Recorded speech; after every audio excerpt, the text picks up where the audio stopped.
बच्चों, बहुत समय पहले की बात है। एक बहुत ही खूबसूरत जंगल था जहाँ पर एक शेर अपनी पत्नी और अपने बच्चे के साथ रहता था, जिसका नाम गिल्लू शेर था और उसके बच्चे का नाम राजकुमार था। वो सब हंसी खुशी से जंगल में रहते थे। गिल्लू शेर बहुत दयावान था। वह जंगल के सभी जानवरों की मदद किया करता था। जंगल के सभी जानवर इतना अच्छा राजा पाकर बहुत ही खुश थे। छोटा राजकुमार बहुत ही चंचल और बहुत ही घूमने वाला था। उसे घूमने फिरने का बहुत शौक था। राजकुमार की मम्मी को उसकी इस आदत से बहुत ही तकलीफ थी। वो हमेशा चिंता में रहती थी कि कहीं मेरे राजकुमार को कुछ हो न जाए। राजकुमार का एक छोटा सा दोस्त था जिसका नाम चीकू हिरन था। दोनों साथ में खूब मस्ती करते थे। पूरे जंगल में दिन भर उछल कूद किया करते थे और शाम को नदी के किनारे बैठ के खूब सारी बातें किया करते थे। एक दिन की बात है, राजकुमार चीकू हिरन से कहता है, दोस्त, चलो हम लोग एक बार जंगल के अंदर और बाहर घूम के आते हैं। मैं तो आज तक कभी इस नदी के उस पार गया ही नहीं। मुझे पता ही नहीं जंगल में और क्या क्या है। तब चीकू हिरन कहता है, नहीं नहीं, हमें ऐसा नहीं करना चाहिए। बिना मम्मी पापा की आज्ञा के हमें नहीं जाना चाहिए। बाहर कुछ खतरा हुआ तो। तब राजकुमार कहता है, अरे नहीं नहीं, हम छोटे बच्चे थोड़ी है। अब हम बड़े हो गए हैं, हम बाहर जा सकते हैं।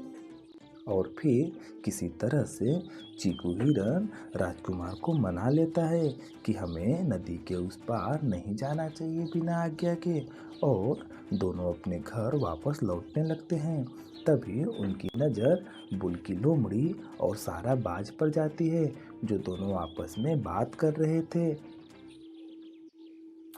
बुल की लोमड़ी कहती है, सारा सारा, जंगल के उस पार बहुत ही खूबसूरत है।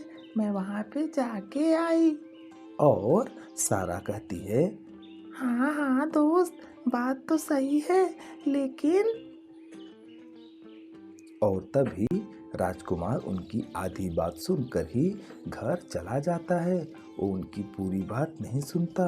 उसके बाद सारा कहती है, लेकिन उसमें एक खतरनाक जानवर भी रहता है जो सबको पकड़ के खा जाता है। इसके लिए मैं कभी दोबारा वहाँ पे नहीं गई। और ये पूरी बात सुने बिना ही राजकुमार किसी तरह से चीकू हिरन को मना लेता है कि नहीं नहीं, हमें वहाँ जाना चाहिए। वो दोनों कैसे बात कर रहे थे। और फिर दोनों बिना बताए चुपचाप नदी के उस पार चले जाते हैं। अब राजकुमार और चीकू हिरन को पूरे 2 दिन हो गए हैं। 2 दिन से घर वापस नहीं आए हैं। दोनों के मम्मी पापा बहुत ही परेशान हो जाते हैं। पूरे जंगल में खोजबीन करने के बाद भी उनका कोई अता पता नहीं चलता। तब बुल की लोमड़ी कहती है कि हो ना हो, वो दोनों नदी के उस पार ही गए होंगे जंगल में। वहाँ तो खतरनाक जानवर रहता है। अब तक पता नहीं क्या हुआ होगा उन लोगों के साथ।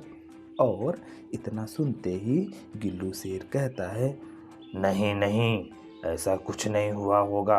अगर किसी ने भी मेरे बेटे की तरफ आंख उठा के देखी तो मैं उसके साथ बहुत बुरा करूँगा।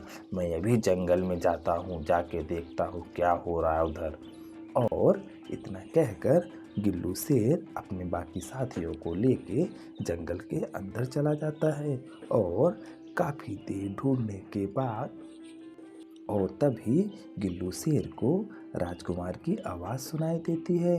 बचाओ, बचाओ, कोई तो बचाओ।